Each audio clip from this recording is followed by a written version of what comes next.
Belum saja. Sah ada bedanya nggak sih?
the choreography and Dewa Brata music.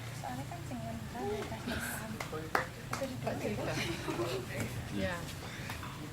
So he choreographed it for Sudamani and. You want to tell them the story? Apa judulnya? Pawisik. So the title of the piece is Pawisik, and Pawisik means whispering, like a divine sign. It's believed that when you hear a message from the divine world, that it's very quiet. So it's sometimes called a Pawisik, a whisper. And the piece actually, the process was that you started making the movement first, right? And we wanted a Pelegongan style piece, but it's very different even though it's very much still based in Pelegongan style, but it's not really a Legong piece, really. But we were creating it to go on tour, and he had some movement, so he started developing movement, and he and Pat Dewa were in close conversation about what was going on, and Pat Dewa looked at the movement and then started creating the music. And then I remember so distinctly, we were sitting here one night, and he had finished the piece, and he goes, I don't know, and he'd made this really cool male dance piece too. He said, the male dance piece, he's like, that one's fine. He's like, but the female one is still missing something. And then we talked and talked and talked, and I told him that we had, when Sudamani first started, that one of the offering makers had a dream that divine spirits, that like Bidadari or heavenly nymphs, had visited her in her dream, and they had said, we want to dance, so where should we go to dance? And she said, well, there's a place down the street, it's called Sudamani, you should go down there. So they said that they would go to that house, to our house. And there have been a couple of different times when people have been in our family temple and have seen a beautiful woman or seen the spirit of somebody in that temple. And so that's a very special dream that happened about our group when it was just beginning. And so when Tirita and I started talking about that story, he got really excited. He said, that's it, that's what it is, that's what it is, that's what the dance is about. And so that became the story of this dance piece. So it's something that we only do when we are doing temple performances. Originally that wasn't the case. We took it on tour originally, but then there were a number of things that happened on the tour that made us feel it was really much more appropriate not to take it and perform it in venues that weren't for things that were not really for devotional purposes. So anyway, so that's what that piece is, that piece.